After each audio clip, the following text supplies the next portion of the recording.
ആ ശരി ശരി, ഞാൻ വിളിക്കാം. ഓക്കെ. എന്താ മുതലാളി ഈ ഇടയായിട്ട് വല്ലാത്തൊരു ഗൗരവം? അല്ല, ഈയിടെ നീ എല്ലാ അനാഥരെയും ഏറ്റെടുക്കാൻ തീരുമാനിച്ചു എന്ന് കേട്ടല്ലോ. അതെ, ഈ വർക്കിയെ ഉപദേശിക്കാൻ നോക്കണ്ട. എടേ, മാമ്പള്ളി ഔസേപ്പ്, അതായത് എൻ്റെ അപ്പൻ, അങ്ങേര് വിചാരിച്ചിട്ട് നടന്നിട്ടില്ല. എന്നിട്ടാ നീ. മുതലാളി, ഒരുപാട് സഹിച്ചത് ആ കുട്ടി. ഇനിയും അതിനെ ഉപദ്രവിച്ച ദൈവം പോലും സഹിക്കില്ല. സമയം കളയാതെ നീ നിന്റെ പണി നോക്ക്, എനിക്ക് വേറെ പണിയുണ്ട്. ഹലോ, ആ ചേട്ടാ, തപ്പ വരാം. ഇതാ പപ്പടേ. ഓ ശരി. എന്താ അത്?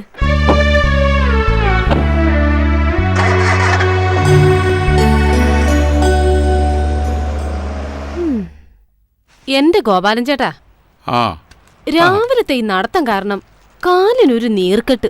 തടി ഇളകാതെ വാസന്തി കാശുണ്ടാക്കുന്നു എന്നാ നാട്ടുകാരുടെ പരാതി. ഓരോരുത്തന്മാരുടെ പുറകെ 1000 വട്ടം നടന്നാലേ കാശ് കിട്ടത്തുള്ളൂ. അതും ചേച്ചീന്റെ മണം അടിക്കുമ്പോഴത്തേക്കും അവന്മാരങ്ങ് പോവും. പിന്നെ താപ്പി പിടിക്കണം. മണം പിടിക്കാൻ അല്ലേലും നിങ്ങൾ മിടുക്കന്മാരാണല്ലോ.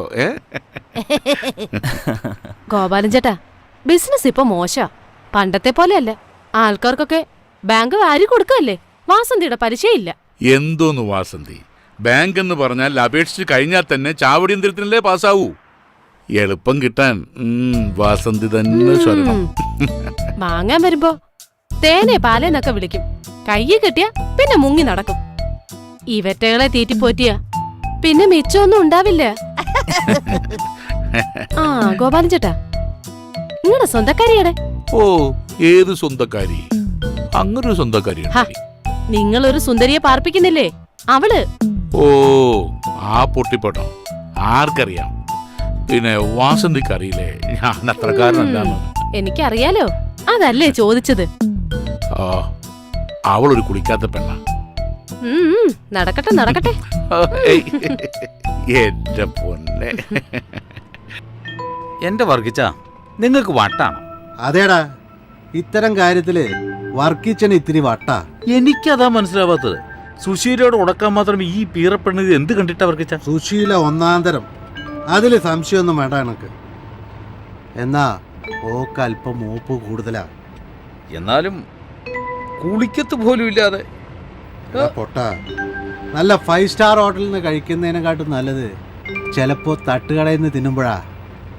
എടാ, വെള്ളക്കുപ്പായത്തിൽ ഒരു കറ വീണാൽ എങ്ങനെയാ, അതുപോലെയാ മനസ്സിലൊരു ആശ വീണ അത് തീർക്കാതെ പിന്നെ ഈ വർക്കിച്ചന് ഉറക്കം വരില്ല. അതാ ഈ വർക്കിച്ചൻ. നിനക്ക് മനസ്സിലായ? അങ്ങനെ ചോദിച്ചാ എന്നാൽ ഈ വർക്കിച്ചന്റെ ഒരു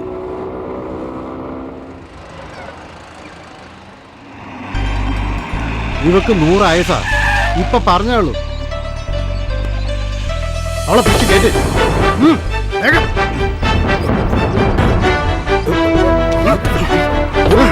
പിടിച്ച് കേട്ട്.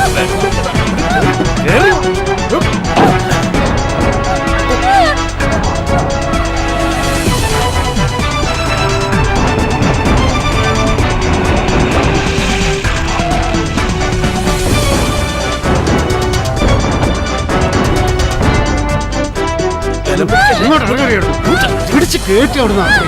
അല്ലെങ്കിൽ തന്നെ പീഡനങ്ങളുടെ കാല. ഏതെങ്കിലും എണ്ണം കെട്ടവൻ കേട്ടാ അത് മതി. മനുഷ്യനെ സ്വൈര്യമായിട്ട് ഒന്ന് ജീവിക്കാൻ സമ്മതിക്കില്ല. പിടിച്ച് കേട്ടു.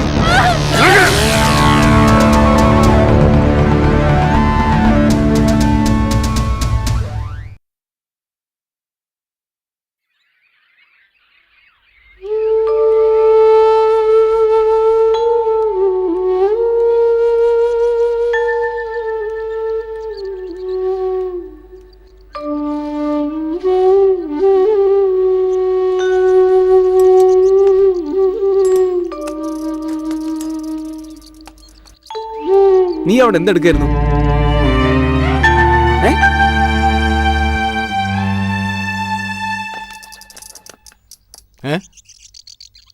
എന്താ കിട്ടാൻ വേണ്ടി വന്നതാ? ഞാൻ ഓടിച്ചു വിട്ടു. എടോ, തന്റെ മുതലാളിയോട് പറഞ്ഞേക്ക് പാവങ്ങളോടുള്ള അക്രമം നിർത്താൻ. എന്നും എല്ലാവരും അടിച്ചമർത്താന്ന് കരുതണ്ട. ഒരു ദിവസം എല്ലാം കൂടി പലിശ സഹിതം അയാളുടെ തലേ തന്നെ വന്ന് വീഴും.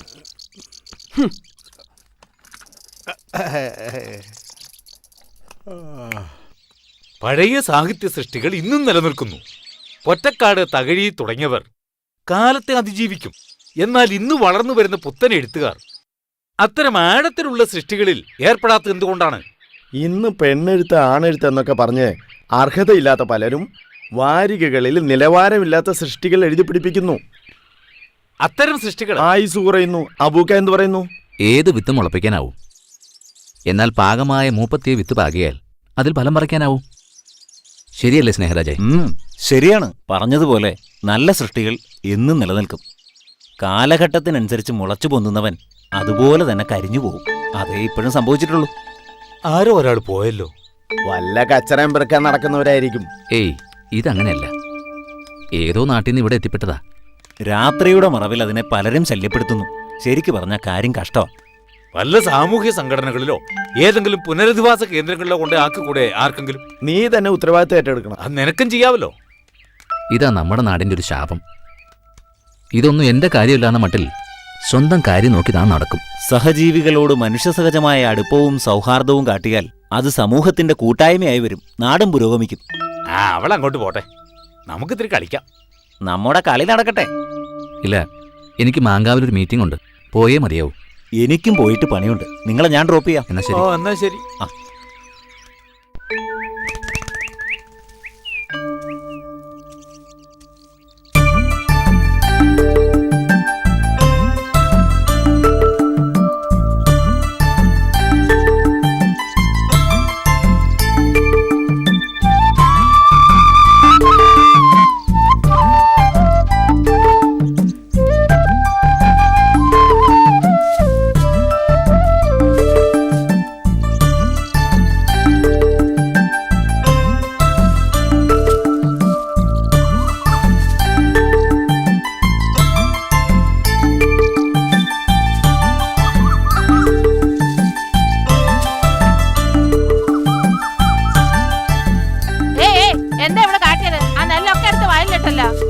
രണ്ടെണ്ണം അങ്ങോട്ട് പൊട്ടിച്ചു കൊടുക്കണം.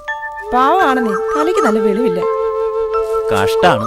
കണ്ടാ നല്ലൊരു കുട്ടി, ഒരിത്തിരി തേച്ചില് വന്ന കാര്യം കഷ്ടം തന്നെയാ. അങ്ങാടിയിലെല്ലാരും അതിനെ കിടത്തിപ്പുറപ്പിക്കണില്ലെന്നാ ചിന്നമ്മു പറഞ്ഞത്.